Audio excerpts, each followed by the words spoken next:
Уважаемые коллеги, Distinguished colleagues, главы государств, heads of state, дамы и господа, дорогие друзья. ladies and gentlemen, dear friends, we continue our expanded format group. И прежде чем мы Before we do that нам нужно утвердить and begin, повестку дня. we need to agree on the agenda. It is well known to you all. Какие-то в этой связи Are there any замечания? questions or remarks regarding the agenda? Any proposals or amendments? Нет?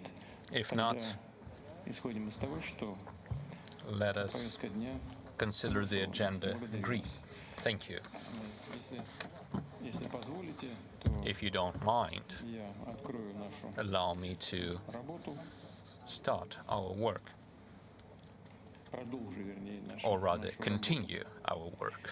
Мы рассмотрим актуальные вопросы We will now деятельности BRICS, consider the relevant matters of BRICS activities, first of all in the area of а также заслуги economy and the humanitarian sphere.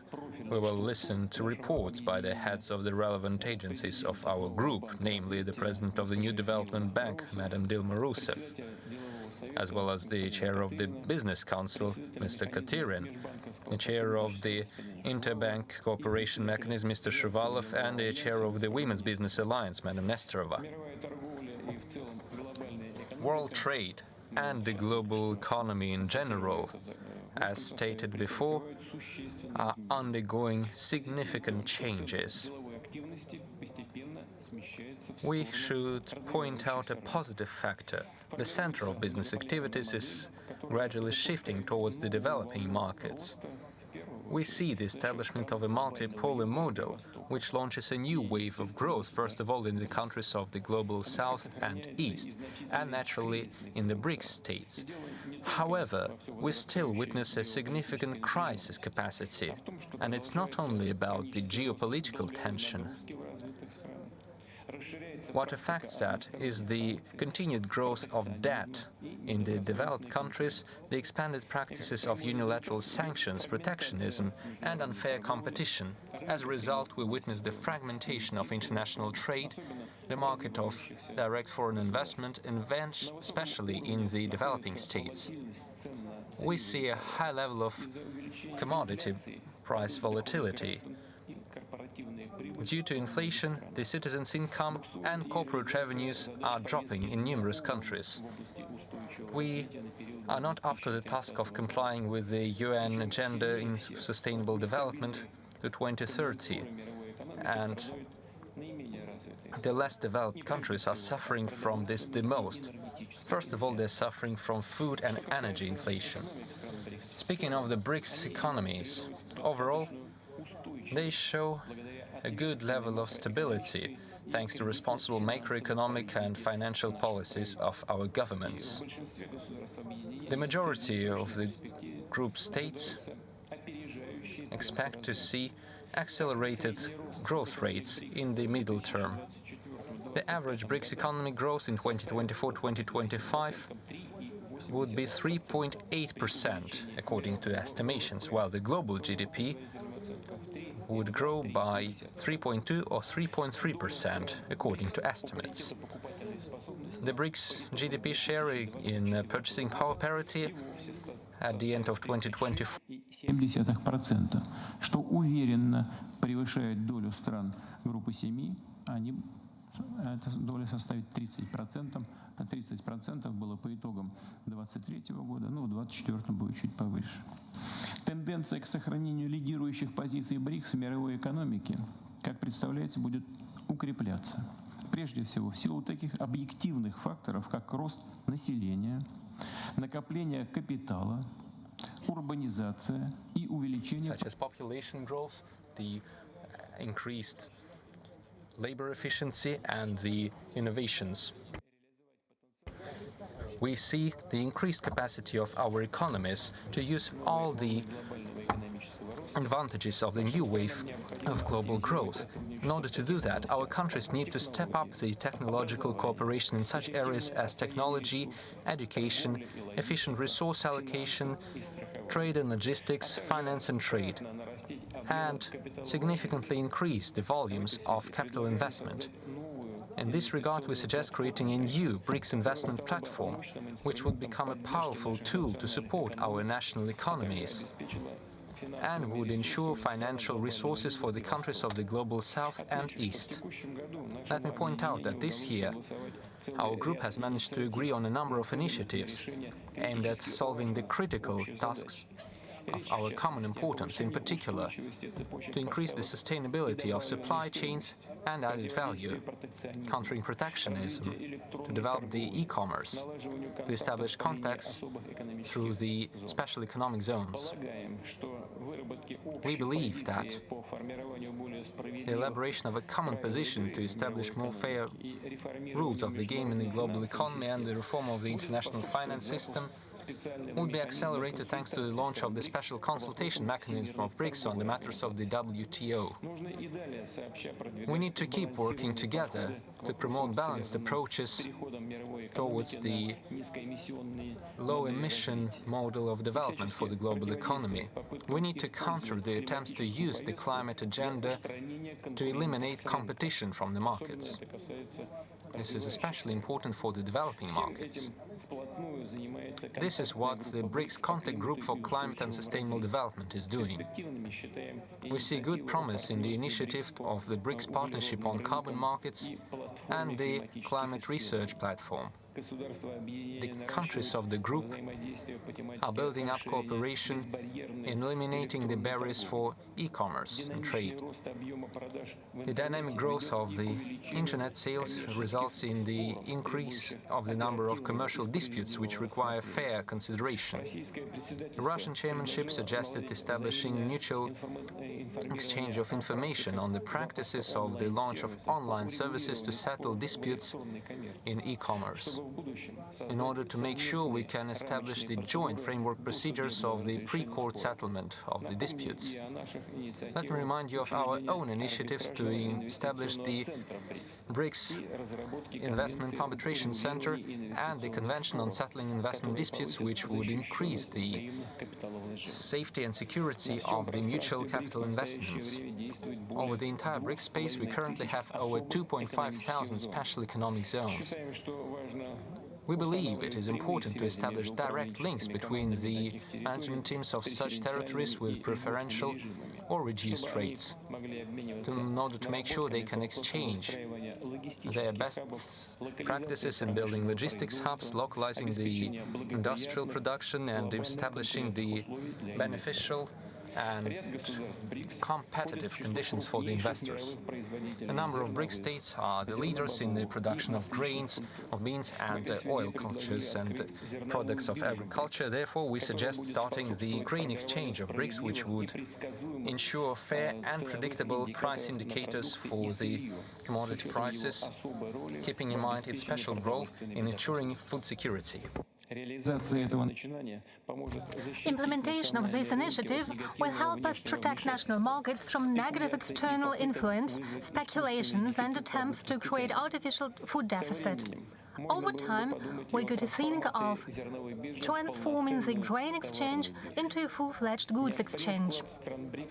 BRICS is making an undeniable contribution to global energy security. The grouping includes both key producers and consumers of energy resources.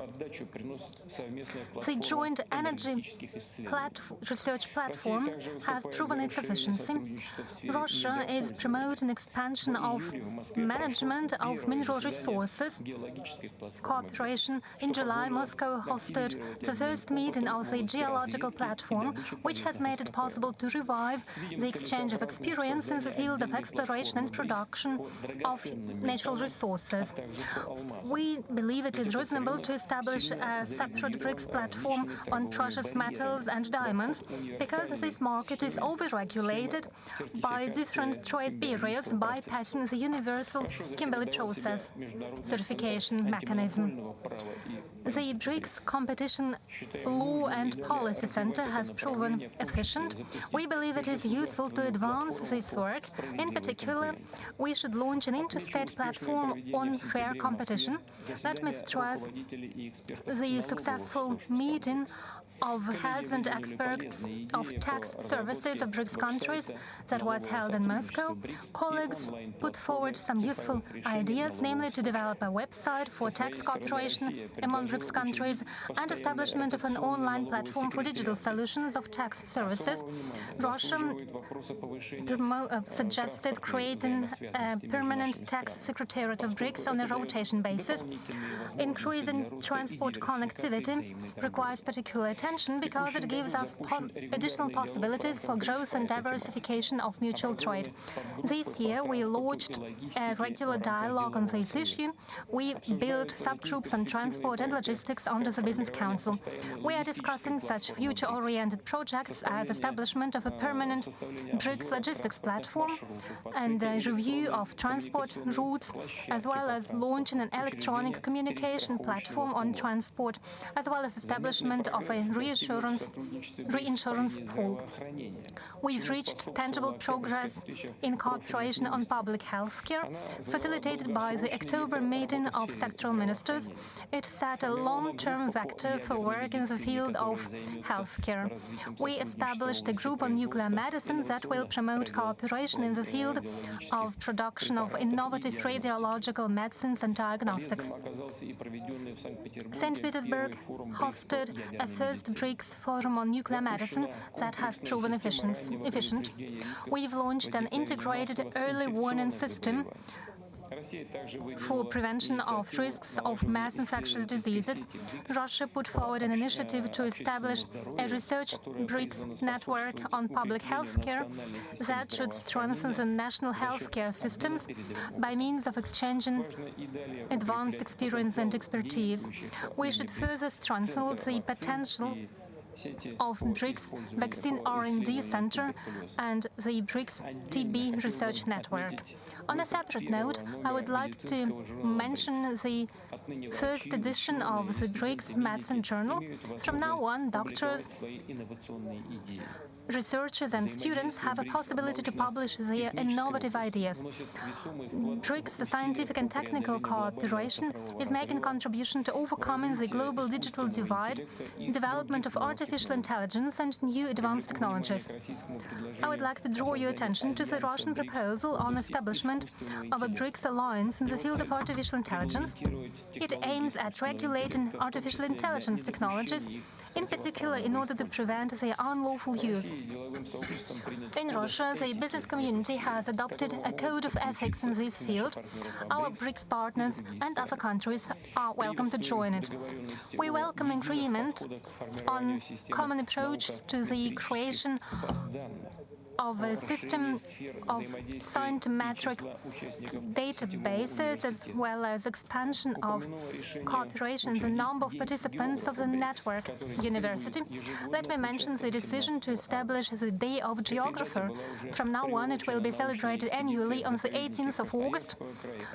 We have already held a scientific expedition to the national parks in Krasnoyarsk and region and Khakassia on that day. During the Russian chairship, we made a focus on development of cultural and humanitarian contacts. We held an international film festival and the cultural festival of BRICS countries and established an alliance of national dancing cultures and an association of BRICS Educational Film and Media Association. We've held large-scale sports games of BRICS. This year, Kazan hosted the 5th edition of such games on 27 sports. For the first time, they were held in an open format. Not only BRICS athletes participated, but also athletes from more than 80 countries of the world. These groups demonstrate that Russia has an up-to-date infrastructure and human potential to hold large global-scale sports events. In order to further develop the BRICS Games, we suggest that we develop a special intergovernmental program and establish a coordinating body that would implement projects in the field of physical culture and sports. This year, within the grouping, we have revived an interparliamentary dialogue. We established a new format, namely the meetings of heads of committees on international affairs of our respective lawmaking bodies. There are good prospects for cooperation between regions, cities and municipalities. During thematic forums held in Moscow, Nizhny Novgorod and Kazan, we managed to discuss prospects for cooperation in the field of sustainable development of municipalities, effective governance of urban facilities and infrastructure, as well as ensuring greater accessibility of public services. Distinguished colleagues, excellencies, thank you for your attention, and now I would like to give the floor to give you a chance to speak on the results of our economic and humanitarian cooperation. Now I give the floor to President of the People's Republic of China.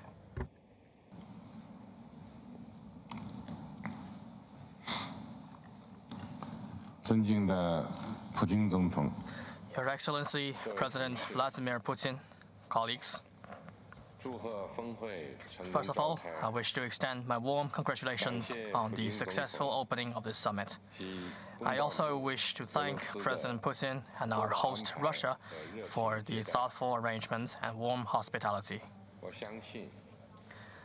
I'm confident that, through our concerted efforts, this summit will not only illuminate the path for cooperation within the expanded BRICS, but also mark the beginning of a new chapter in solidarity and cooperation of the Global South. As the world enters a new period defined by turbulence and transformation, we are confronted with pivotal choices that will shape our future. Should we allow the world to descend into the abyss of disorder and chaos, or should we strive to steer it back on the path of peace and development? This reminds me of a novel by Nikolai Chernyshevsky entitled What is to be Done? The protagonist's unwavering determination and passionate drive are exactly the kind of willpower we need today. The more tumultuous our times become, the more we must stand firm at the forefront, exhibiting tenacity, demonstrating the audacity to pioneer, and displaying the wisdom to adapt, to jointly open up a new chapter for the high-quality development of the greater BRICS cooperation. We should build a BRICS committed to peace, and we must all act as defenders of common security. We humans are an indivisible community of security. Only by embracing the vision of common, comprehensive, cooperative, and sustainable security can we pave the way for universal security. The Ukraine crisis still persists. China and Brazil, in collaboration with other countries from the Global South, initiated a group of friends for peace to address the crisis. The aim is to gather more voices advocating peace. We must uphold the three key principles, namely no expansion of the battlefields, no escalation of hostilities, and no fanning flames, and strive for swift de-escalation of the situation. While the humanitarian situation in Gaza continues to deteriorate, the flames of war have once again been rekindled in Lebanon, and conflicts are escalating among the parties. We must promote an immediate ceasefire and an end to the killing. We must make unremitting efforts toward a comprehensive, just, and lasting resolution of the Palestinian question. We should build a BRICS committed to innovation, and we must all act as pioneers of high-quality development. As the latest round of technological revolution and industrial transformation is advancing at an accelerated speed, we must keep pace with the times and foster new quality productive forces.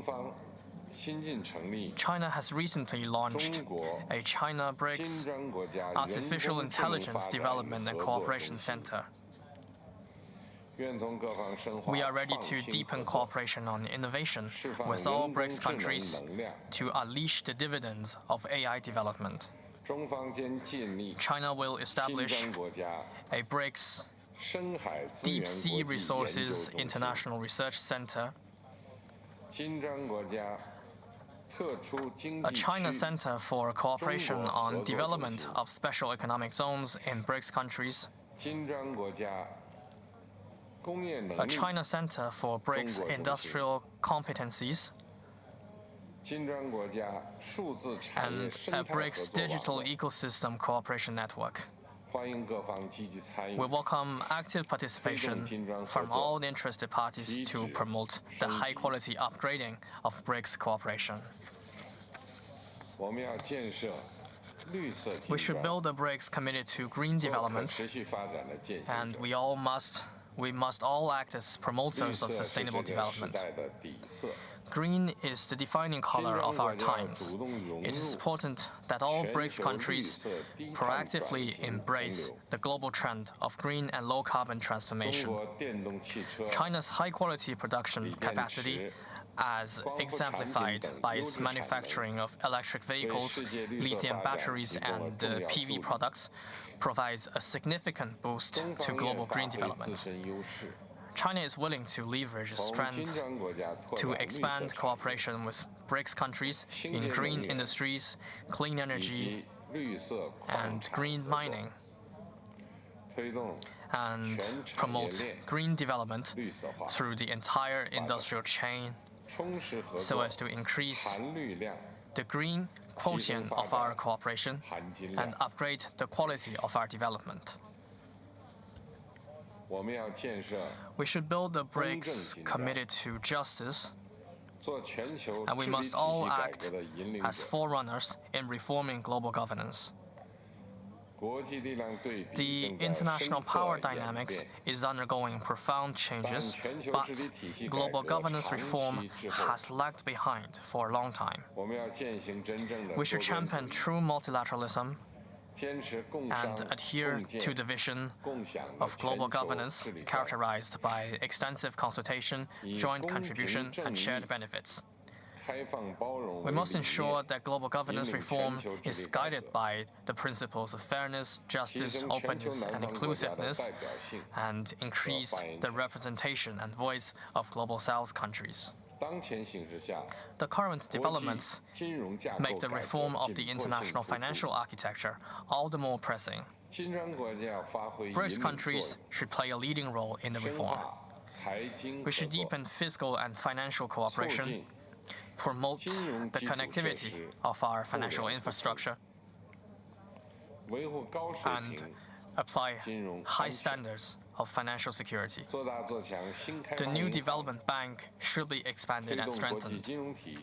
We must ensure that the international financial system more effectively reflects the changes in the global economic landscape. We should build a BRICS committed to closer people-to-people exchanges, and we must all act as advocates for harmonious coexistence among all civilizations. BRICS countries boast a profound and illustrious historical and cultural heritage. It is important that we promote the spirit of inclusiveness and harmonious coexistence among civilizations.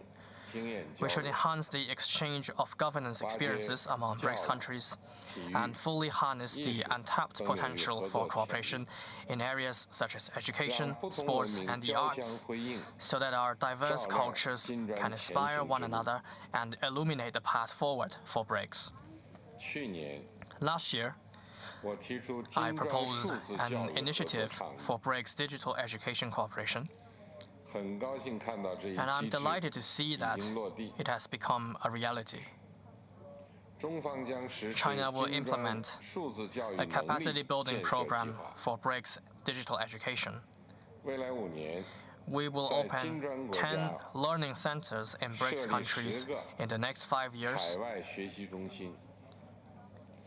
and provide training opportunities for 1,000 local education administrators, teachers, and students.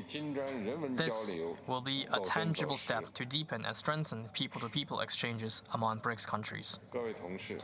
Colleagues, China is willing to work with all BRICS countries to open a new horizon in the high-quality development of greater BRICS cooperation and build a community with a shared future for mankind together. Thank you. Спасибо большое, уважаемый господин председатель. Мнение Китая крайне важно. Thank you. It's very important for our grouping, and not only for BRICS. I'm sure that everybody actually followed your presentation with great attention. And now I'll pass the floor to the President of the Arab Republic of Egypt, Mr. Sisi. You have the floor, Your Excellency.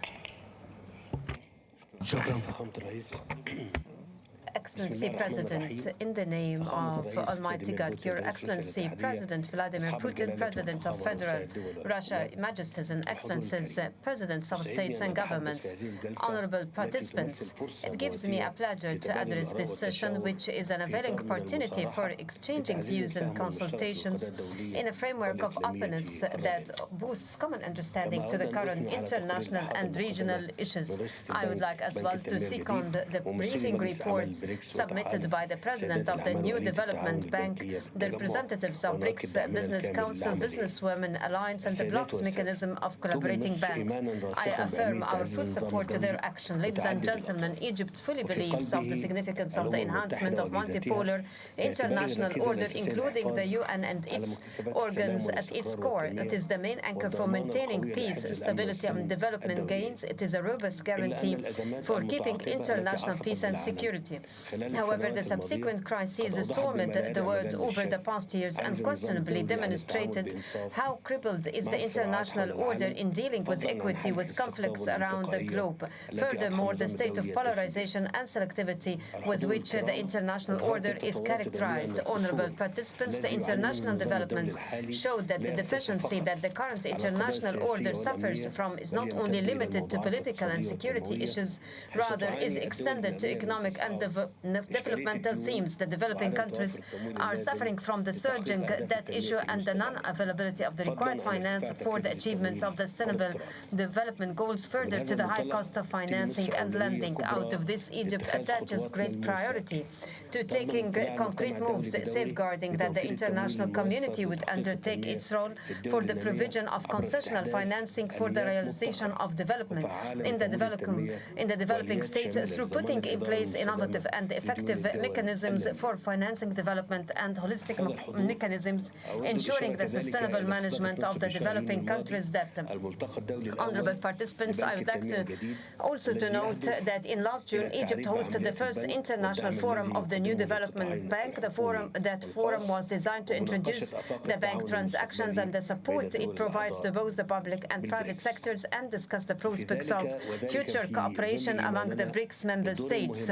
This comes within our faith of the key role assumed by the New Development Bank for providing concessional financing, supporting the execution of developmental projects in developing countries, notably in the sectors of transportation, clean energy, digital infrastructure, and urban development.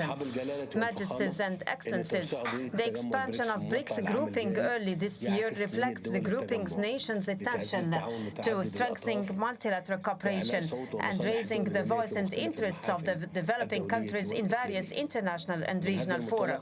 Based on such, Egypt emphasizes its support towards bolstering consultation and coordination among the BRICS nations and intensifying cooperation in face of common international challenges, notably climate change, access to concessional financing, food security, upsurging rates of poverty and hunger, and the expansion of the digital and knowledge gap. Egypt equally asserts the importance for advancing cooperation frameworks in financial settlements in local currencies, investment of relative advantages of the grouping's nations to launch common economic investment and developmental projects, particularly in the fields of agriculture, industry, digital transformation, and new and renewable energy. Further to our support to the key role of BRICS Business Council, the bloc's Businesswomen Alliances in scaling up cooperation between the private sector and entrepreneurs in the member states as major partners in the efforts of realization of sustainable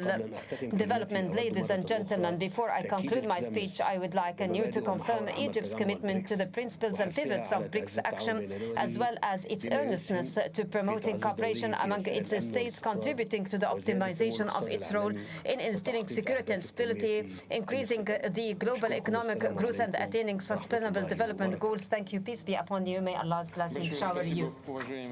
Thank you, distinguished Mr. President, and thank you first and foremost for what we have discussed outside.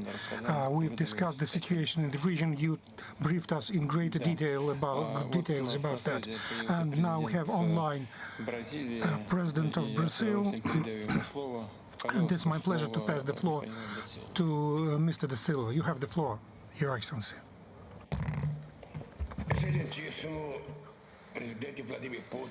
Your Excellency, President Vladimir Putin, I would like to congratulate you for this successful BRICS meeting which is being held these years.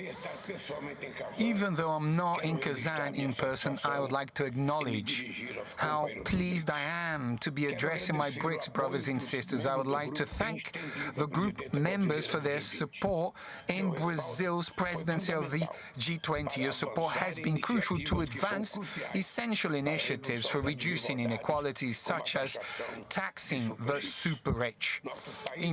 Our countries have implemented successful social policies that can serve as an example for the rest of the world in recent years. The Global Alliance Against Hunger and Poverty is already in an advanced stage of membership. I invite everyone to join the initiative, which was born at the G20 but is open to other participants. BRICS is an essential player in tackling climate change. There is no doubt that the greatest responsibility lies with rich countries, whose emissions record has culminated in the climate crisis that afflicts us today. It is necessary to go beyond the 100 billion promised annually and not fulfilled, and strengthen measures to monitor the commitments made. Scientific data expresses an unprecedented sense of urgency. The planet is one, and its future depends on collective action. It is also up to emerging countries to do their part to limit the rise in global temperature to 1.5 degrees. At COP30 in Berlin, together we will show that it is possible to reconcile greater ambition in our nationally determined contributions with the principle of common but differentiated responsibilities. In the Brazilian BRICS presidency, we want to reaffirm the bloc's vocation in the fight for a multipolar world and for less asymmetrical relations between countries. We cannot accept the imposition of apartheid in access to vaccines and medicines, as occurred during the pandemic, nor in the development of artificial intelligence, which is on its way to becoming a privilege of few.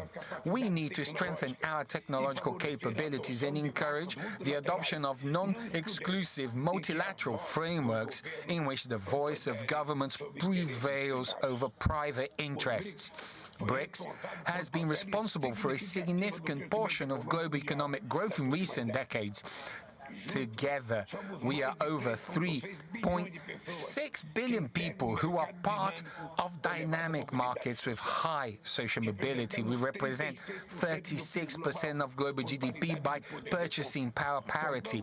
We have 72% of the planet's rare earths, 75% of the manganese, and 50% of the graphite. However, financial flows continue to flow to rich nations. It is a Marshall Plan in reverse, in which emerging and developing economies finance the developed world. BRICS initiatives and institutions break with this logic. Business Council actions have contributed to expanding trade between us. Brazilian exports to BRICS countries grew 12-fold between 2003 and 2023. BRICS is currently the origin of almost a third of Brazil's imports.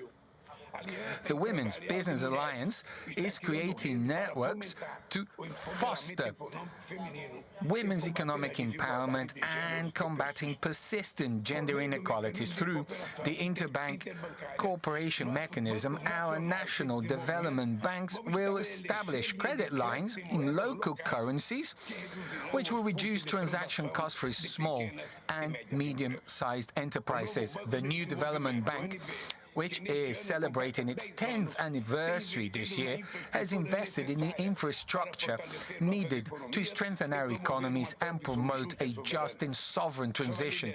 Under the leadership of Sister Dilma Rousseff, the NDB currently has a portfolio of almost 100 projects, financing in the order of $33 billion. It was designed to succeed where the Bretton Woods institutions continue to fail. Rather than offering programs that impose conditionalities, the NDB finances projects aligned with national priorities. Rather than furthering disparities, its governance is based on equal voting. Now is the time to move forward with creating alternative payment methods for transactions between our countries. It's not about replacing our currencies, but we need to work to ensure that the multipolar order we desire is reflected in the international financial system. This discussion needs to be approached seriously, cautiously, and with technical solidity, but it cannot be postponed any further. Many insist on dividing the world into friends and enemies. But the most vulnerable are not interested in simplistic dichotomies. What they want is plenty of food, decent work, and quality, universally accessible public schools and hospitals. It is a healthy environment without climate events that put its survival at risk. It is a life of peace without weapons that victimize innocent people. As President Erdogan said at the UN General Assembly, Gaza has become the world's largest cemetery for children and women in the world. This folly is now spreading to the West Bank and Lebanon. Avoiding escalation and initiating peace negotiations is also crucial in the conflict in Ukraine. As we have two wars with the potential to become global, it is essential to restore our ability to work together towards common goals. Therefore, the motto of the Brazilian presidency will be strengthening cooperation in the global south for more inclusive and sustainable governance. I hope, my brothers and sisters, to see you at the next summit for us to build another chapter of our common history. Thank you very much, President Putin, and thank you, brothers and sisters in Kazan. Thank you, Mr. President. Brazil,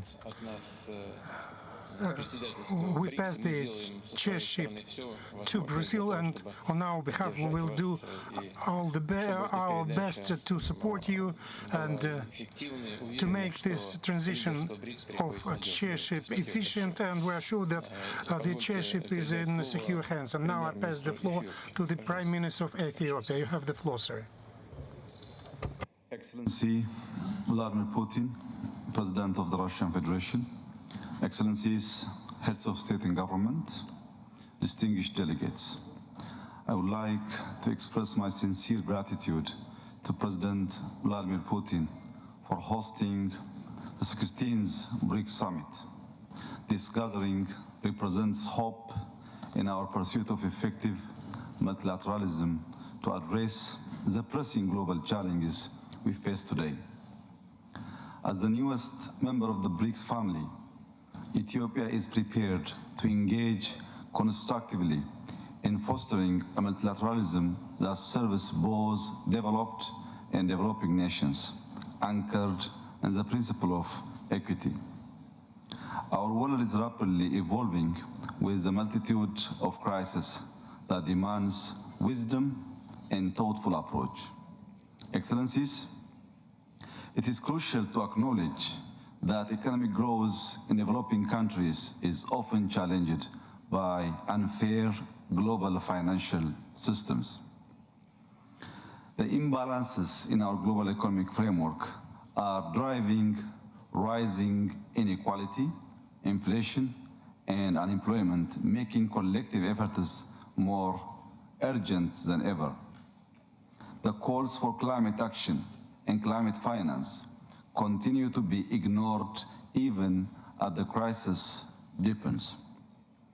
In the middle of these challenges, however, I see a tremendous opportunity in BRICS. With its collective voice representing nearly half of the global population and over a third of global GDP, BRICS has the potential to be a transformative force for a more equitable world order. Excellencies, intra-BRICS trade, investment, and tourism can ignite economic growth that not only benefits our member states, but also serves as a model for cooperation and solidarity in addressing global challenges. We must leverage our diverse economies and high growth potential to achieve tangible economic gains that uplift our people. Enhancing cooperation in the development of artificial intelligence is also essential. I strongly support the proposal made both by President Putin and President Xi on this matter. Furthermore, the expedited consideration of membership requests to the new development bank will serve to enhance alternative financing, particularly for infrastructure projects that are crucial to our development. I believe BRICS is uniquely positioned to galvanize support for a fair and representative multilateralism. Together, we can champion reforms that address the concerns of developing nations and ensure that their voices are heard on the global stage. Ethiopia, in particular, wishes to emphasize that the reform of the UN Security Council deserves our attention. We have confidence that the countries at this summit will prioritize Africa's representation in the UN Security Council, adhering to the common African position. This is not just about representation. It is about justice, equity, and ensuring that all nations can contribute to global governance. Mr. President, Excellencies, Ethiopia exemplifies the practical relevance of our partnership, embodying the hope and potential that BRICS represents. Our nation, now the third largest economy in sub-Saharan Africa, is endowed with a young and dynamic workforce, vast arable land, and abundant renewable energy resources. These assets present unparalleled opportunities for investment and trade, and our ongoing macroeconomic reforms have unlocked new avenues for growth. Our Green Legacy Initiative, which mobilized our citizens to plant 40 billion seedlings in 6 years, stands as a testament to our commitment to sustainable and climate-resilient economic growth. Ethiopia is equally committed to ensuring food security, having become the largest wheat producer in Africa through enhanced productivity. Our investments in smart cities and tourism development highlight our cultural and historical richness, drawing visitors from around the globe. Therefore, I renew my call for strong intra-BRICS economic cooperation across sectors such as manufacturing, agriculture, energy, tourism, and importantly, artificial intelligence. As I conclude, let me assure you, Excellencies, of Ethiopia's unwavering commitment to actively participate in realizing our shared vision for a brighter future. Let us ensure that our partnership not only addresses our immediate challenges, but also lays the groundwork for a more equitable and inclusive multilateral world. I thank you. Спасибо большое, уважаемый господин премьер-министр. Thank you, distinguished Prime Minister. You attracted our attention to our priorities. Now I pass the floor to the Prime Minister of India, Mr. Narendra Modi.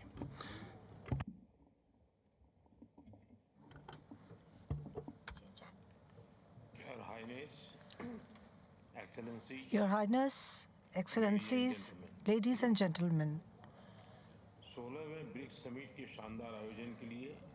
congratulations to President Putin for the excellent organization of the 16th BRICS Summit. And once again, a warm welcome to all our new friends who have joined BRICS. In its new expanded formation, BRICS accounts for 40% of the world's humanity and about 30% of the global economy. In the last nearly 2 decades, BRICS has achieved many milestones. I'm confident that in the times to come, this organization will emerge as a more effective medium to face global challenges. Friends, I would also like to convey warm greetings to Her Excellency Dilma Rousseff, President of the New Development Bank. In the last 10 years, this bank has emerged as an important option for the development needs of the countries of the Global South. With the opening of GIFT, or Gujarat International Finance Tech City in India, as well as regional centers in Africa and Russia, have boosted the activities of this bank. And development projects worth about $35 billion have been sanctioned. NDB indeed should continue to work on the basis of the demand-driven principle. And while expanding the bank, ensuring long-term financial sustainability, healthy credit rating, and market access should remain a priority. Friends, in its new expanded format, BRICS has emerged as an economy of more than $30 trillion. The BRICS Business Council and the BRICS Women Business Alliance have played a special role in increasing our economic cooperation. This year, the consensus reached within BRICS on WTO reforms, trade facilitation in agriculture, resilient supply chains, e-commerce, and special economic zones will strengthen our economic cooperation. Amidst all these initiatives, we should also focus on the interests of small and medium-scale industries. I'm pleased that the BRICS Startup Forum proposed during India's presidency in 2021 will be launched this year. The Railway Research Network initiative taken by India is also playing an important role in increasing logistics and supply chain connectivity among BRICS countries. This year, the consensus reached by BRICS countries in collaboration with UNIDO to prepare a skilled workforce for Industry 4.0 is quite significant. The BRICS Vaccine R&D Center, launched in 2022, is helping increase health security in all the countries. We would be happy to share India's successful experience in digital health with BRICS partners. Friends, climate change has been a subject of our common priority. We welcome the consensus reached for the BRICS Open Carbon Market Partnership under Russia's presidency. In India, too, special emphasis is being laid on green growth, climate-resilient infrastructure, and green transition. Indeed, India has taken up several initiatives like the International Solar Alliance, Coalition for Disaster Resilient Infrastructure, Mission Life, that is Lifestyle for Environment, Ek Ped Maa Ke Naam, or a tree in the name of your mother. Last year, during COP28, we started an important initiative called Green Credit. I invite BRICS partners to join these initiatives. Special emphasis is being laid on the construction of infrastructure in all BRICS countries. In India, we have established a digital platform called the Gati Shakti portal to rapidly expand multimodal connectivity. This has helped in integrated infrastructure development, planning and implementation, and has reduced logistic costs. We'll be happy to share our experiences with all of you. Friends, we welcome efforts to increase financial integration among BRICS countries. Trade in local currencies and smooth cross-border payments will strengthen our economic cooperation. The Unified Payments Interface, UPI, developed by India, is a huge success story, and it has been adopted in many countries. Last year, together with His Highness Sheikh Mohammed, it was also launched in the UAE. We are also willing to cooperate with other BRICS countries in this area. Friends, India is fully committed to increasing cooperation under BRICS. Our strong belief in our diversity and multipolarity is our strength. And this strength of ours and our shared belief in humanity will help in giving a meaningful shape to a prosperous and a bright future for the generations to come.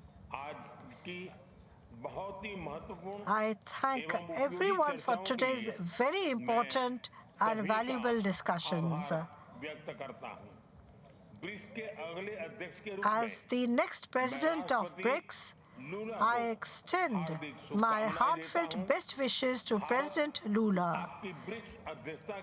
India will give its full support for the success of your BRICS presidency. Once again, many thanks to President Putin and all the leaders. Thank you very much, distinguished Prime Minister. We all talk about the need to ensure high rates of economic growth, and you managed to do that. We congratulate you on these results. 7.5% of GDP growth is an example for many of us, and I thank you for your initiatives. Thank you. And now, please, I give the floor to the President of Iran.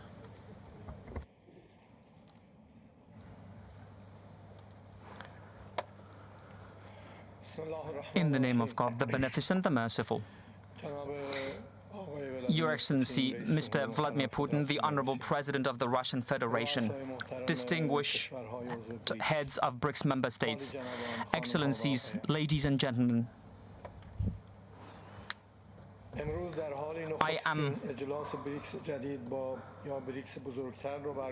Today we have convened the first summit meeting of the new or otherwise expanded BRICS, while many of the hopes for a more just, secure and prosperous world in the post-Cold War era have not been afforded the opportunity to be fulfilled, as aspirations for dominance and unilateralism continue to threaten, like a deadly plague, the foundations of global peace and cooperation. Over the 3 decades since the collapse of the bipolar system, it has become abundantly clear that the Western powers have it that peace, democracy, prosperity and development can only be achieved through the pathways they define and assign. The upshot of this monopolistic worldview thus far has been but a surge in violence, war and terrorism on the one hand, and unprecedented recourse to economic and political sanctions on the other. According to statistics, the United States alone has imposed 3 times as many sanctions on other countries of the world in the past 2 years than the entire stretch of the last decade. The flip side of the coin of Western unilateralism has been the outbreak of various wars, the most oppressive and excruciating of which are currently unfolding in the occupied Palestine and Lebanon. The formation, continuance and expansion of BRICS over the past 15 years have proffered the countries and the global community an opportunity to not tether their destinies to the sole dictates of Western powers, and to pave ways for broader participation of all emerging powers in global economic governance. In the early years following the establishment of BRICS,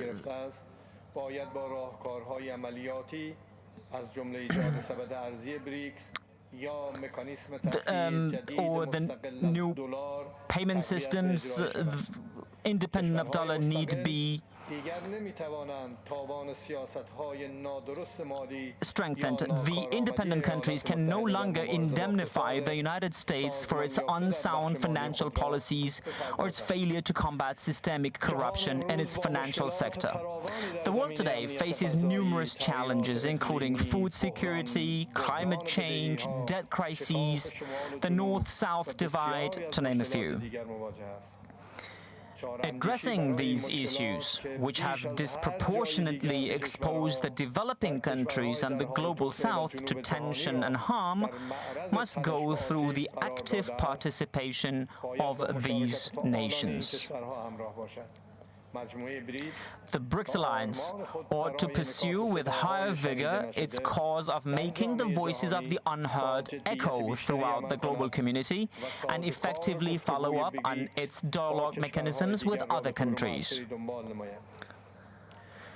We believe in BRICS ideals of reforming global governance, multilateralism, promoting peace, security, and inclusive economic growth, and fostering transparency and democracy in global financial institutions. For its part, the Islamic Republic of Iran will make every effort to ensure that BRICS, aloof from politicization and geopolitical conflicts, successfully navigates the tasks of reforming the global economic governance structure and creating alternative opportunities for the development and prosperity of the global South. With the inclusion of new members, BRICS institutions such as the new Development Bank and the Contingency Reserve Arrangement ought to assume greater responsibility for financing member countries' projects and addressing payment imbalances. Guided by the core principles of sound competition and mutual cooperation, each BRICS member should view the progress and development of other members as its own.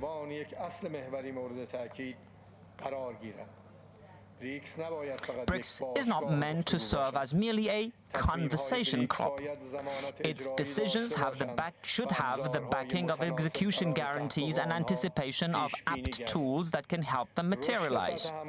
The growth of the level of economic cooperation, including the volume of investment and mutual trade among BRICS members, can be used as a benchmark to annually assess the degree of BRICS' success or failure. To this end, it is imperative that a center for collecting, aggregating, and evaluating member states' economic data be established. Such a center can pursue multiple objectives, from collecting customs data, and it can to creating tracking and tracing systems for products, establishing a common digital platform for registering and exchanging tax data, and shared data platforms for financial and commercial analysis using data mining and artificial intelligence technologies. It can help operate transit routes which will reduce delivery delays, and these are topics that merit more attention in BRICS decision-making. As I conclude, I should like to express my appreciation to the people and government of Russia for organizing this summit and for having taken on the weighty responsibility of presiding over BRICS in 2024. Once again, I would like to underline that achieving widespread and global economic prosperity and development goes through universal peace and security. Yet, what we are witnessing today in Palestine and Lebanon is the deepening of the footing of war and violence through disregard for the fundamental rights of the peoples, who want nothing more than the right to sovereignty over their ancestral lands.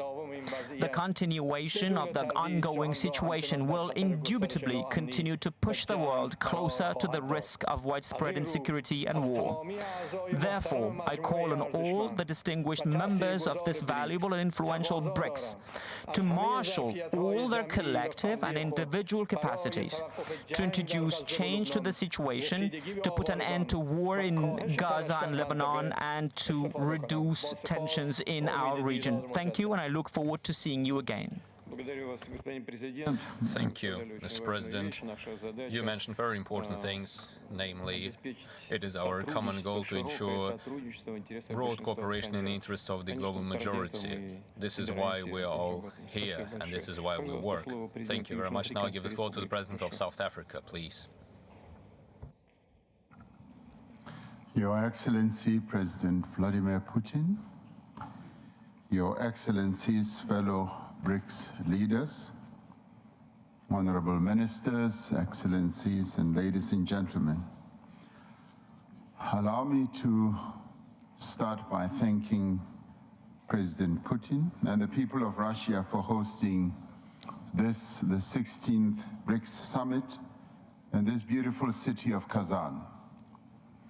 It is fitting that we hold the BRICS Summit in a city that is so rich in heritage and culture, as we embrace this new chapter in BRICS as an expanded family of countries equally rich in history, culture, and capability.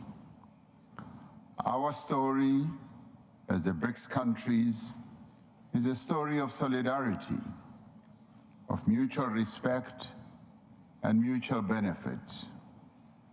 BRICS is an inclusive formation that has the ability to change the trajectory of the global South. To do this, we must realize the full potential of our economic partnership to ensure sustainable development for all and not just for some. We must undertake bold steps towards a mutual, shared, and equitable prosperity for all. Like most of the world, South Africa desires the smooth operation of supply chains, trade, tourism, and financial flows free from external influence in a multipolar world. Working together, the BRICS family has an important role in addressing the key challenges of the Global South in partnership with like-minded emerging market economies. We look forward to the report that will be given by our finance ministers and central bank governors on the use of local currencies in international trade and financial transactions between BRICS members and their trading partners. A few days ago, the BRICS business entities gathered in Moscow under the stewardship of the BRICS Business Council to explore tangible trade opportunities between our countries. For South Africa, these endeavors, which are focused on practical results, are critical in addressing our country's central national priority of inclusive economic growth.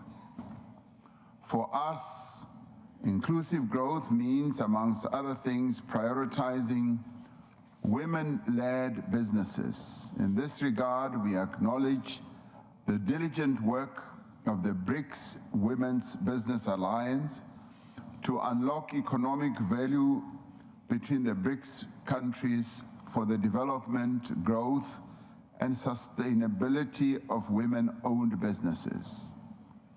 As we seek sustainable development solutions, we must acknowledge the challenges posed by climate change. We must acknowledge the devastating impact on lives and livelihoods of our current climate trajectory.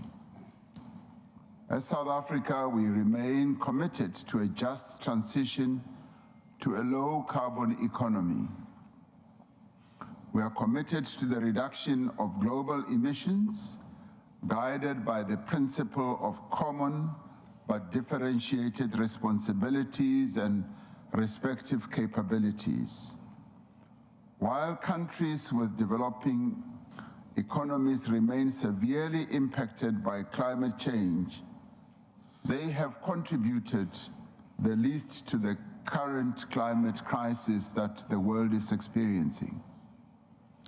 It is therefore vital that industrialized nations honor their climate commitments and ensure a just and equitable transition.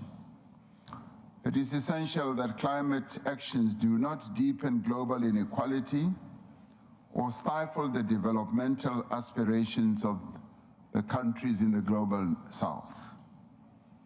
To achieve the objectives of the BRICS Strategy for Economic Partnership 2025, we must further explore pathways to unlock opportunities and address challenges confronted by micro, small, and medium-sized enterprises that operate in BRICS countries.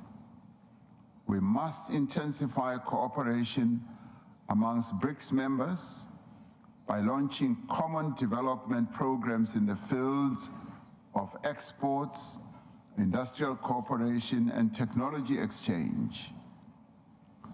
We have called for the recalibration of trade rules to enable industrialization. The WTO must be reformed. We must enhance beneficiation of mineral endowments of BRICS countries closest to the source where these minerals are produced.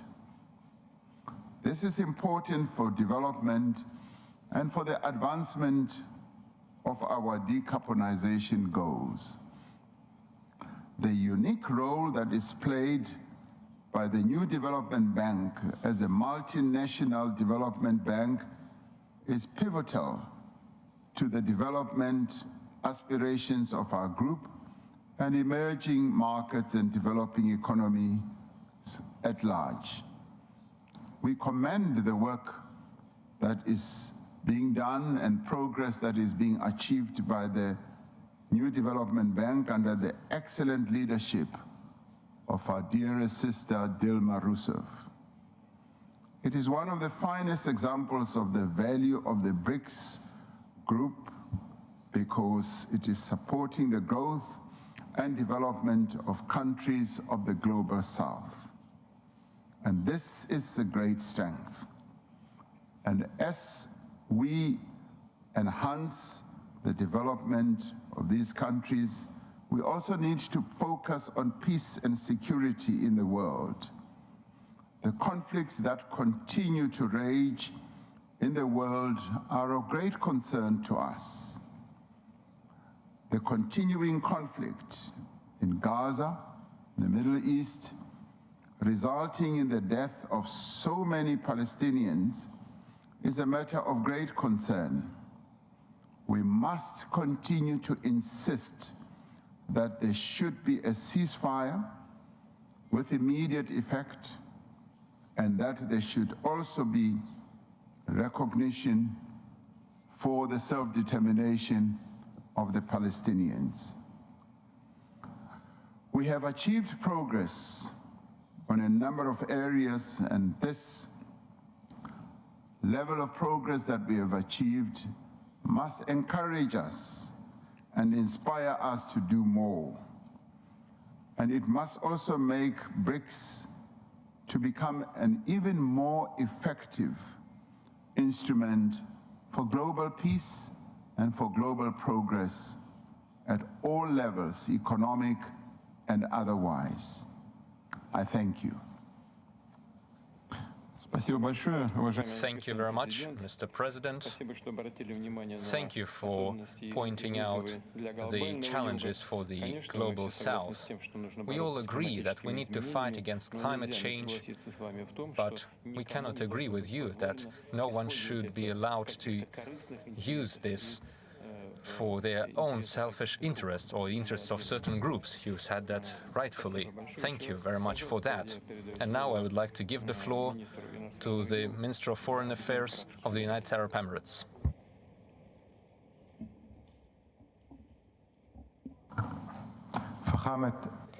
Excellency President Vladimir Putin, the President of Federal Russia, Excellencies, we meet today at a historic moment that requires us all to think about the future in a different manner. We don't meet here for only dealing with the current challenges, yet to forge a roadmap for a brighter, sustainable future, fulfilling the aspirations of our populations. What is distinguishing about this juncture that the sustainability shapes the future of the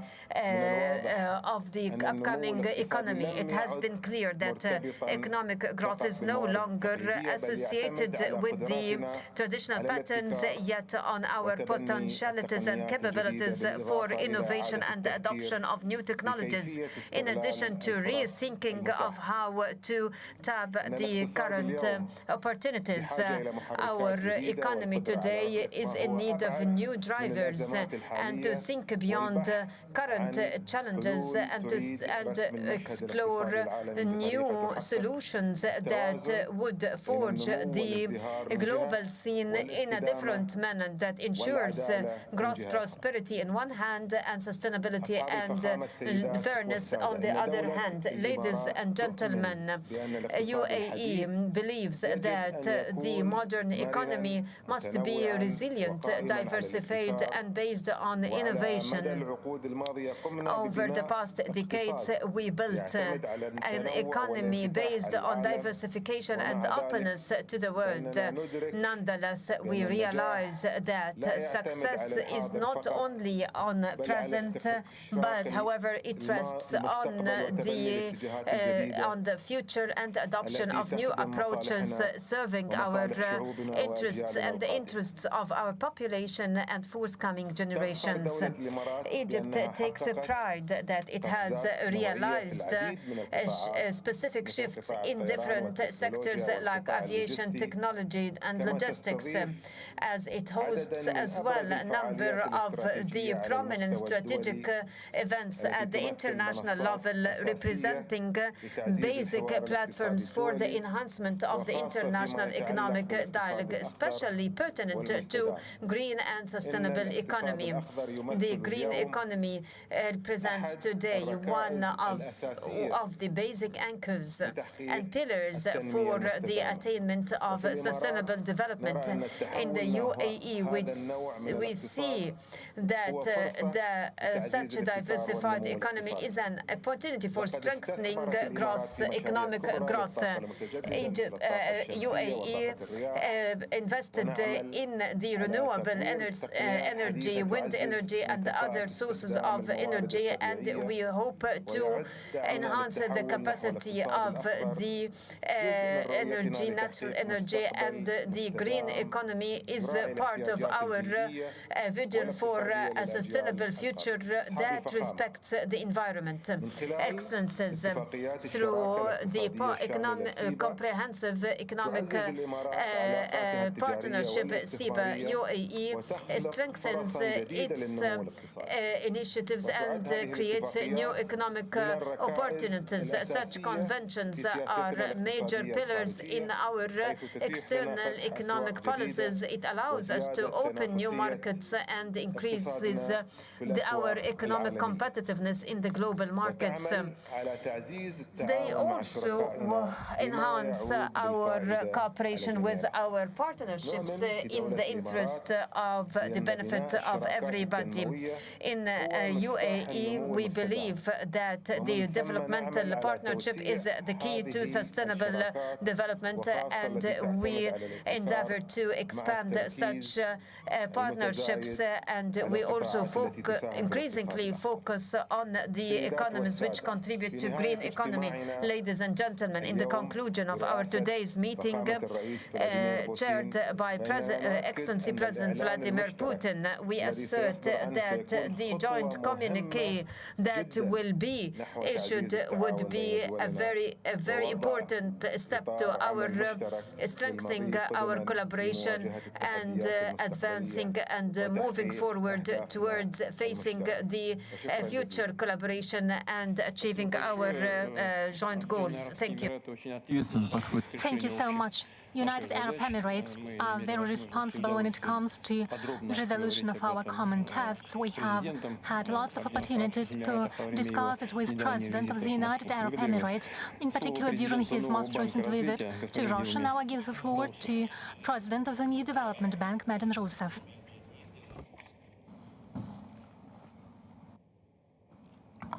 I would like to salute the President of the Russian Federation, Mr. Vladimir Putin, for his warm welcome and for the excellent organization as the host of the BRICS Summit, and for allowing us to come to this magnificent city in a very developed region in Russian, which is the city of Kazan in the Tatar region. I'd like to greet all the other presidents here in attendance, as well as the heads of delegation and prime ministers. Ladies and gentlemen, over the next few months, important events are going to have an effect on the world economic panorama. After the central bank in the US cut interest rates in mid-September, the world is watching a new cycle where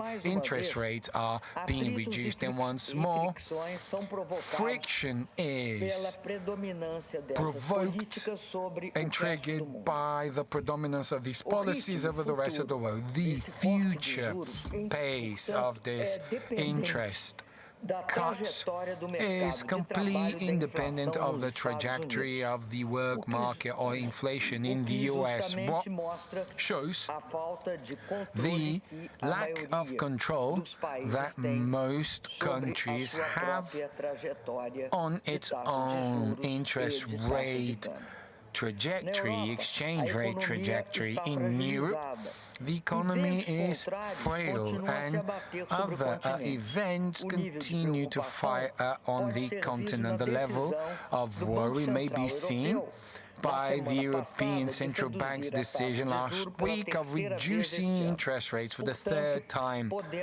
this year. Therefore, we can see that there is a strong push for this stilled growth. However, global South countries in Asia, Middle East, Africa, and Latin America, particularly countries in Asia and the Middle East, they have been responsible for the improvement as far as international economic financial conditions of all the peoples.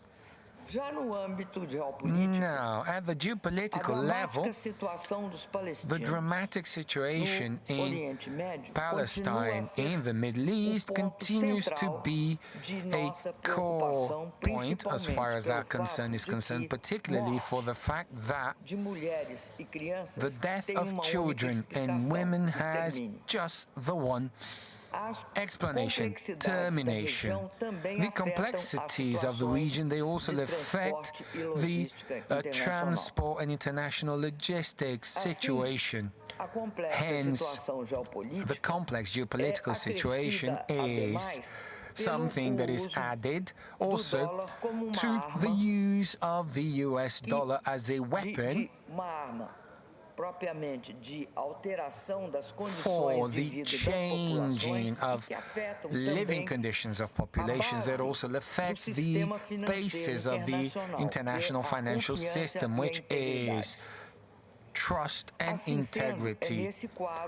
Therefore, it is within this scenario that NDB has been developing its activities. The first months of my time in office at NDB, they were very challenging because at that time the bank was undergoing a deterioration of its liquidity situation after 15 months of any public access to raising of funds outside of the bond markets that were very important for the bank, and this happened during the COVID pandemic. Starting in 2023, the NDB started to take measures to overcome these challenges. It identified its real need fund-raising needs and managed to focus its resources going back to the market in April last year, and this return allowed for a better perception as far as risk is concerned in relation to NDB. Since then, the new development bank, the NDB, came back to the market many times, raising funds in RMB, in Hong Kong dollars, in dollars in the Middle East, in USDs, and also rands from South Africa, totaling almost 12 billion in many different operations. Basically speaking, the bank forces a diversification strategy, releasing bonds in the local markets for emissions in local currencies, also extending maturity as well as reducing costs, making the most of its unique position in the Asian and Middle East markets, and thus we're able to reduce our financing spread in 45 base points for dollar loans we have started to issue within a 5-year maturity, and we are actually expecting to be able to do more. The descending cost trajectory that we've been experiencing shows that the bank is on the right path.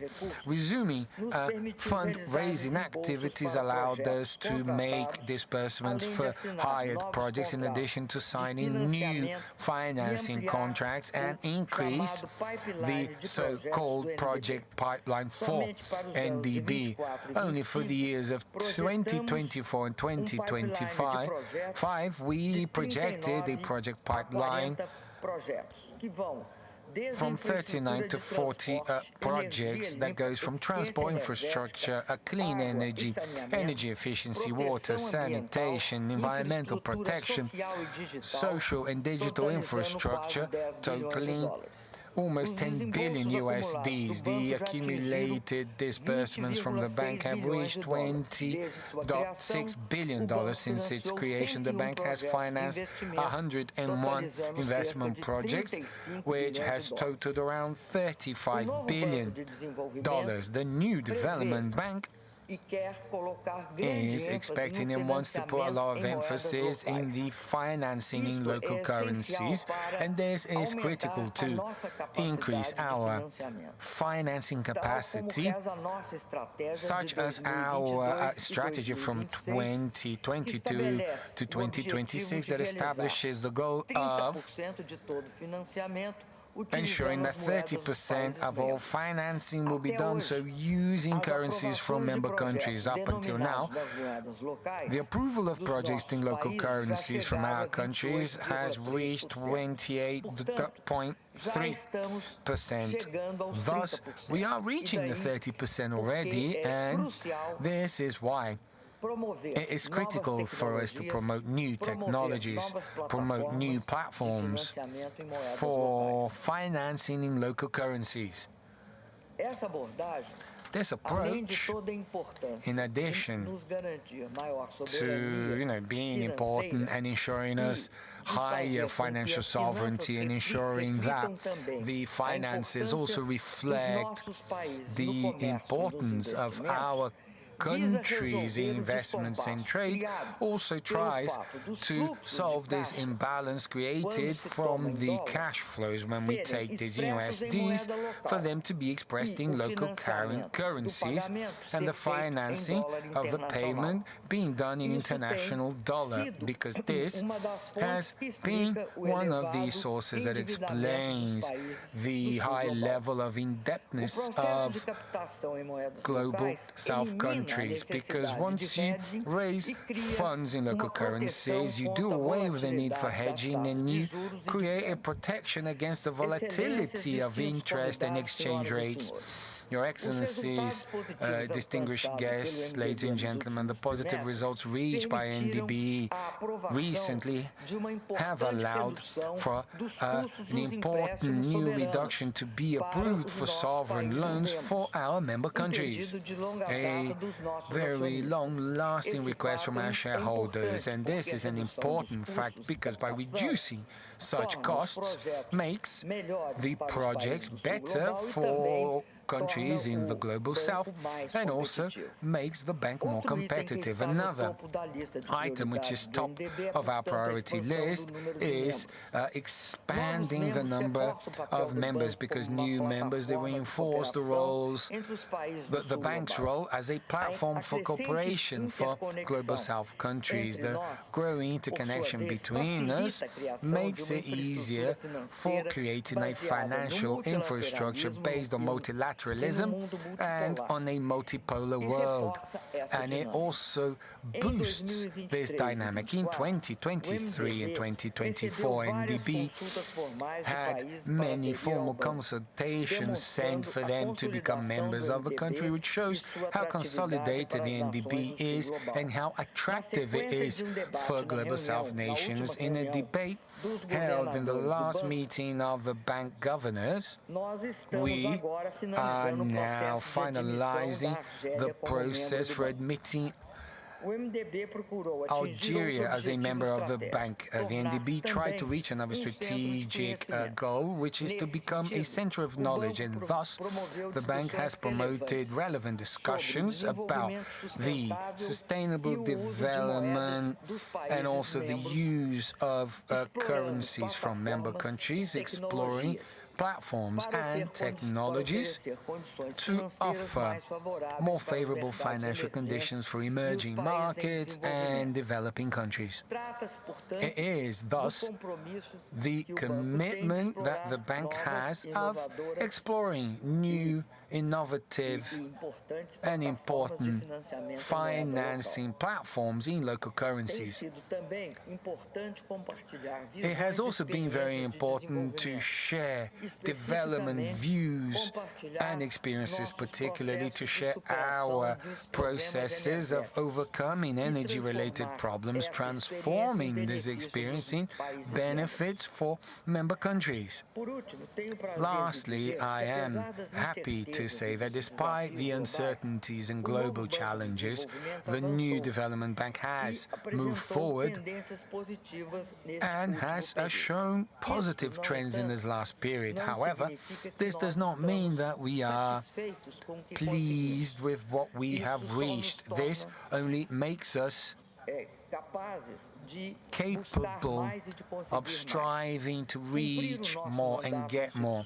Fulfilling our institutional mandate to the benefit of our member countries means to continue to work to increase our financial capacity, particularly through the financing platforms for local currencies, so that we may have necessary resources to provide for the needs that we know are many, be it in facing inequalities and development, be it in energy transition, be it in the sphere of striving to reach a safer, more stable world for all of us in favor of this more multipolar world. Thank you very much.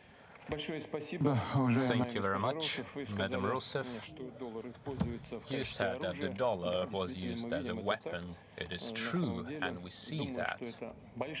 I think it is a great mistake by those who do it, since the use of the dollar, which is still the most important tool in global finance, and its use as a political tool undermines trust in this currency, thereby reducing its capabilities. We are not the ones who do that, it's others. We are not rejecting the dollar or fighting against it, but if they don't let us work with it, what else should we do? We should seek other alternatives, and this is exactly what we do. We aspire to cooperation, but still we should understand that the longer we live and work under someone else's rules and on someone else's platforms, the longer the transition will take to build a new, fair economic financial system, and the more turbulence we will experience, including those that we now witness in the Middle East. We'll talk to our colleagues about this later. Thank you very much for your work. And now, allow me to give the floor to the chair of the BRICS Business Council, Mr. Cyril. Thank you, distinguished Mr. President, heads of state and government, participants of the meeting. This year, the BRICS Business Council continued active promotion of the flagship initiatives aimed at strengthening BRICS partnerships. I would like to point out that in the course of our work we aspire to preserve continuity of our Business Council agenda, while magnifying it through new relevant initiatives in accordance with the requests that we receive from our country's business communities. Priority attention was paid to the integration of our work in the expanded BRICS format. Our work culminated in the large-scale BRICS Business Forum on the 18th of October in Moscow, bringing together over 1,000 members of the business communities of the countries of BRICS.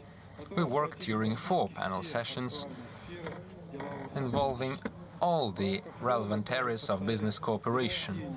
During the forum, we also awarded the winners of the International Best Practices Competition of BRICS and the Women's Startup Competition.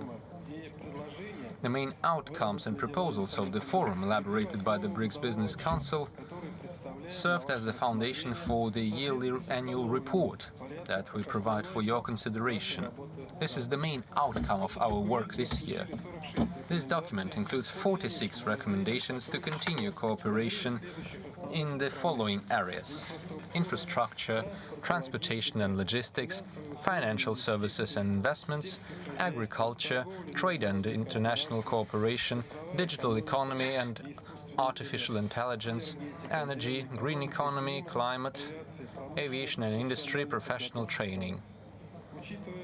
Keeping in mind the high importance of transportation as the priority condition to expand international trade, the Council pays close attention to the matters of strengthening transportation and logistics links, as well as developing international transportation corridors and elaborating the modern intermodal logistics solutions to establish the seamless transportation infrastructure. The second priority block,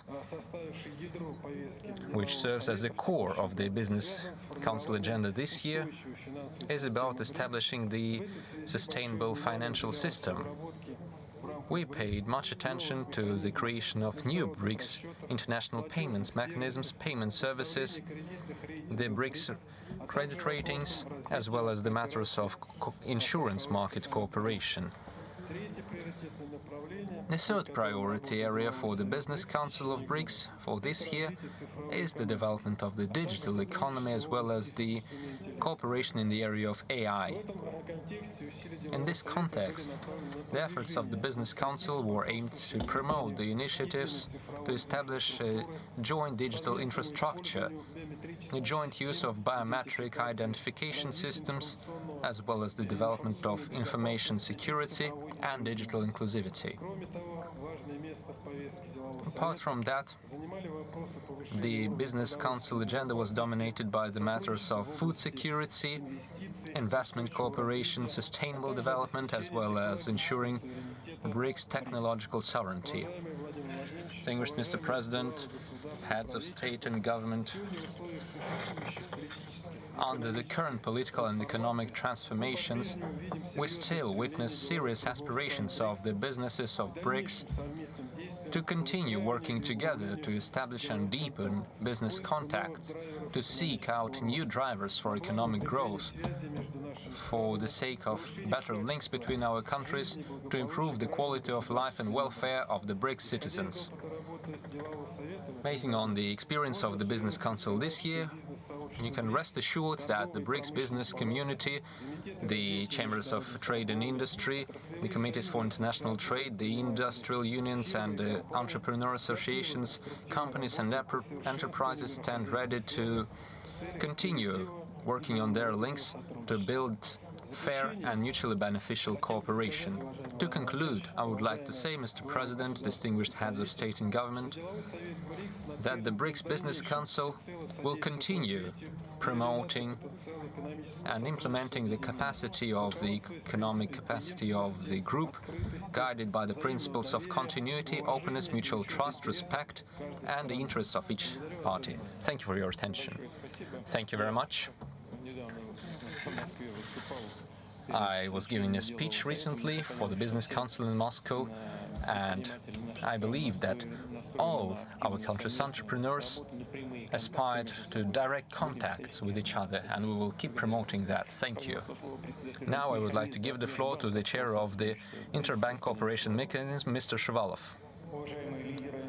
Distinguished leaders, ladies and gentlemen, Mr. President, development banks are meant to assist governments and peoples in overcoming the challenges moving toward a more fair world order. We are grateful to our partners of the Interbank Cooperation Mechanism for their active involvement in our work during the chairmanship of the Web.RF. We are grateful to them, and here are the main areas of our work this year: the financement of trade in national currencies, the innovative mechanism of financing infrastructural projects, in particular the mixed financing mechanism, as well as the establishment of voluntary carbon markets and carbon units for the BRICS members, and the cooperation with the Institutes of Development, in particular the new Development Bank. As stated today, as part of the Business Forum, President Putin, you underlined that the economies of our group would generate the main growth of the global GDP in the future. This requires the establishment of our own development platform, which would be independent from any outside influence. And a special role in strengthening our financial cooperation belongs to the new Development Bank, as mentioned today. This bank was also involved in the events of the Interbank Cooperation Mechanism. We stand ready to continue working to deepen our multilateral and bilateral links with the partners in the financial institutes. Together with the partners, we agreed upon the updated framework agreement on cooperation, as well as signed an agreement on credit lines in national currencies with China and South Africa, and we expect that this document would later be joined by Brazil and India. Apart from that, we started work to expand the format by nominating organizations from the new BRICS members. Unfortunately, as of today, only Iran has provided its Meli Bank as one of the strongest national banks to take part in this format. Allow me to address the leaders of the new member countries. Make sure that you nominate such organizations as soon as possible to ensure the mechanism can work to its full capacity, especially in the year of Brazil's chairmanship. The exchange of experience between the members of our group and the mechanism of the IBM mixed financing was the center of our work. We presented our top-of-the-line product, the project financement system. We believe that the mixed finance system, when we use various funding sources, would improve the prospects for the joint projects in the multilateral format. The scale of the challenges facing our economies clearly indicates that we need to stand together to implement the trans-border projects in such areas as transportation infrastructure and high-tech industries. Together with the Russian Ministry of Economic Development, we plan to work on the tools to evaluate the quality of life and efficiency of projects in the area of public-private partnerships at the BRICS level. The work on the public-private partnerships is the traditional mandate of development banks in the world. As part of our group, we could consider the exchange of best practices as well as the expansion of the PPP projects with the involvement of business from friendly states and the multilateral and member states development banks. This work could also be conducted under the leadership of the new development bank. An important part of the BRICS agenda is the issue of sustainable development, and in particular the joint realization of projects aimed at helping national economies adapt to climate change. And all the members of the mechanism stand united in their understanding that carbon neutrality cannot go against other priorities of sustainable development, namely the quality of life, energy and food security, water availability, and inclusive education. As the main institute of financement in Russia, we promote carbon neutrality together with our partners and hope for broad cooperation with other financement institutes and development institutes of BRICS+. The countries of the group have great capacity to implement national mineral projects and resource projects, since we are the producers and the consumers of these resources. This opens great promises and prospects for the common carbon unit market. In order to do so, we need to establish this market, establish the rules of procedure. During the chairmanship, we only made the first step in this direction. We stand ready to continue such cooperation, including during the upcoming COP29 conference in Azerbaijan. The Web.RF stands ready to expand cooperation as part of the BRICS IBM, and we have accumulated significant experience in modern economy, city economy, the building of schools, modernizing city transportation, energy sites, water supply, and utilities. We stand ready to share our experience and expertise with our partners. To conclude, I would like to welcome the Brazilian Development Bank, BNDES, as the chair of the BRICS ICM in 2025. We stand ready to provide comprehensive support to the BNDES as part of its chairmanship. Thank you. We wish you success. Thank you for your work. It's one of the most important areas of our activities. Banks, actually, is blood for world economy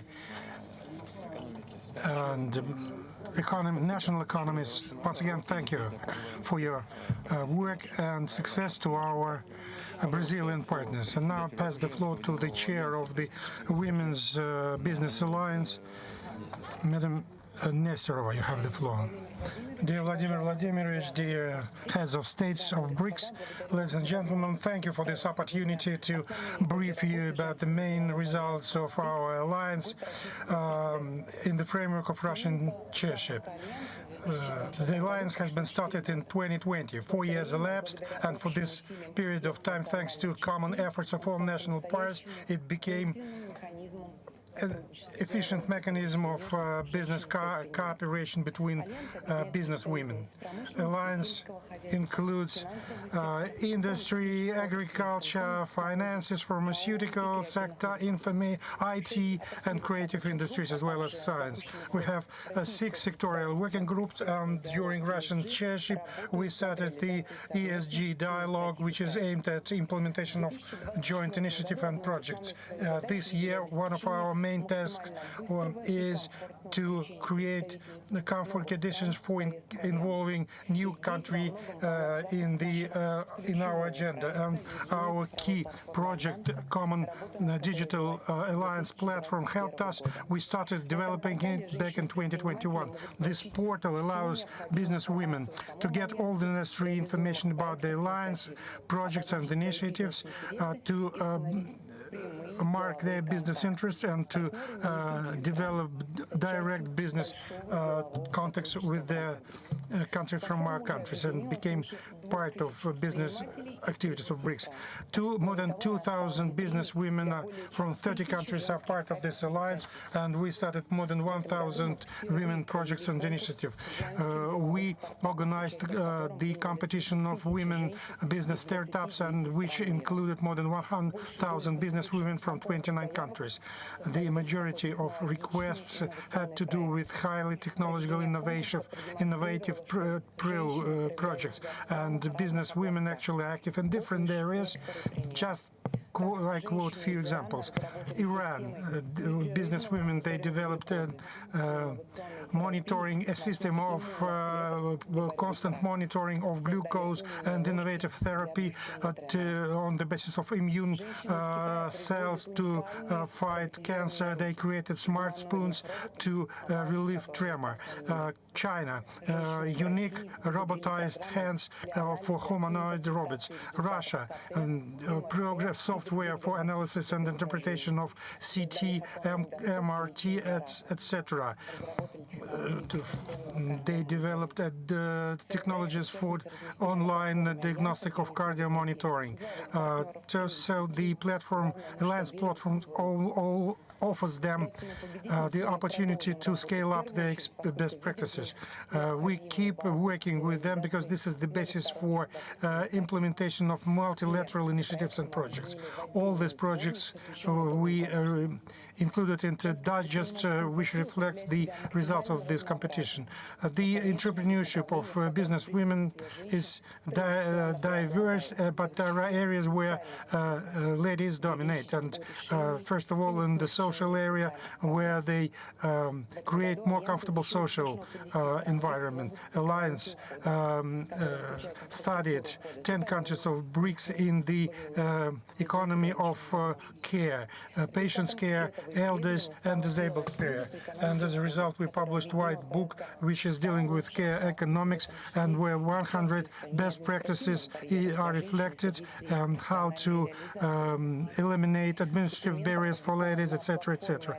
The document has been published on the Alliance platform. It could be updated, and we will keep working on that. At the same time, Alliance has published in the report about the situation of ladies in BRICS. The report is published every year. It's the initiative of Chinese colleagues. It has been started in 2022. There is an active interest in other countries to establish cooperation with the Alliance and business women of BRICS. Last year, on the basis of the South Africa initiative, we organized in Zambia, Zimbabwe, Lesotho, and Mozambique national centers. During Russian chairship, we continued this activities, and we started regional offices in Kyrgyzstan, Belarus, and Kazakhstan. We have sure that the geographical representation keeps spreading, and their work is aimed at developing partnership with business women of working in countries which are not part of BRICS, offering them new opportunities for implementation common initiatives. We keep implementing last year initiatives. We keep working on creating network of centers of labor and educational mobility of BRICS. First center has been opened in South Africa in 2023. This year, Ethiopia and India joined them. Together with our partners and new development bank, we are discussing the opportunity to create BRICS Foundation to promote women's projects. Women's business is small or medium business, and for them, attracting investment for their development is an acute problem. And we hope to start to develop toolbox which will allow such projects to get necessary financial support. There have been a lot of new initiatives this year. Among them, the initiative to create a platform for dialogue for the ladies which are professional in legal area, development of new innovative pharmaceutical products, initiative to develop cooperation in preventive treatment of chronic non-infectional diseases, creation of media platform in the health area of BRICS. This year, we followed our traditional formats. The Forum of Businesswomen, we Forum in Brazil, the Forum of BRICS in China, St. Pete Economic Forum in Eurasian Women's Forum in Russia. We started a new format. Last June in Moscow, we organized the first Forum of Women's Entrepreneurship, which included 400 dialogues from 30 countries of the world, and not only 10 countries of BRICS were active, but other countries were active as well. And the participants have common interest vis-à-vis our activities, our agenda, and their aim to get specific business results. Actually, we've witnessed the consolidation of our partner dialogue on the basis of equality, dialogue between new BRICS members and founding countries. All these results we've reflected in the yearly digest of our alliance, and we are presenting it today to you. The business women number increasing, and we actually keep working on solving our tasks, and we have thousands and thousands of projects and 2,000 of business women who have a common interest vis-à-vis BRICS. And thank you for your attention. Thank you. On my behalf, on behalf of my colleague, I'd like to thank you for your work, and we'll do our best to support your ideas, implement them. And I do hope that Brazilian chairmanship will continue your work. Now I'd like to ask my colleagues whether anyone of you would like to comment anything or add something. No. Then, with your permission, I'd like to say a few concluding words. Once again, I'd like to thank you for substantial and active, interest-provoking discussion. We have discussed in detail priority issues dealing with strategic partnership in BRICS. We have outlined perspective for further cooperation. We've expressed common or similar positions vis-à-vis the majority of actual and global regional problems. It's important that all BRICS partners are aimed at continuing joint work aimed at more democratic, inclusive, and multipolar international system. We share the understanding that together we are capable of implementing the most ambitious and large-scale projects and initiatives. Presentations of financial and business structures of BRICS were very interesting. Russia, as a co-chair of New Development Bank, is in favor of further consolidation of its project activities in all shareholding countries, as well as in the countries of Global South and East. We support active work of Business Council of BRICS, which in practical fashion is dealing with cooperation between large business and small and medium companies for our countries in industry, agriculture, trade, energy, and transport. We believe important interaction in the framework of interbanking mechanism of BRICS aimed at common support of social especially important economic projects, programs of regional development, infrastructural development.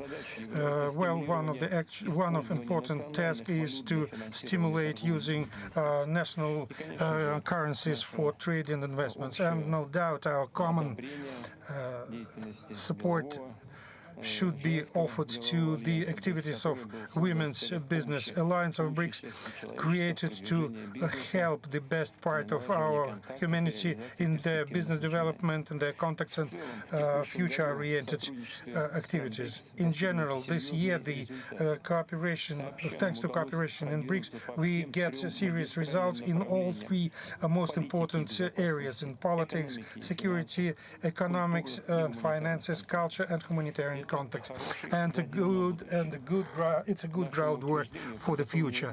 Well, the final declaration is ready for our adoption, and declaration reflects our general evaluation of the situation in the world, the results of Russian chairship in BRICS, and future-oriented areas for our cooperation are also determined. Colleagues, any comments, any addition to this declaration? If not, then I propose to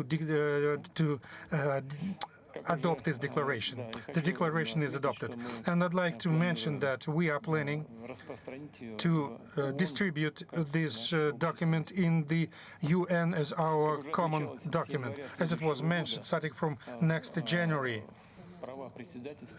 Brazil will assume the chairmanship rights, and I'm sure that Brazil chairship will be based on continuity and will enrich our cooperation with new interesting initiatives and ideas, and we will support our Brazilian friends.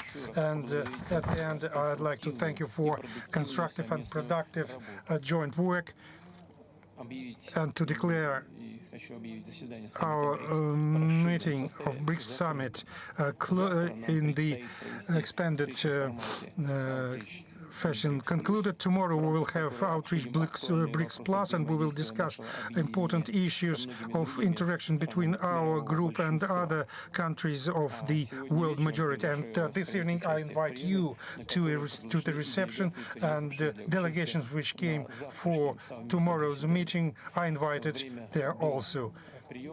And the time before reception we will use for our bilateral meetings. Once again, thank you for your joint work. Thank you.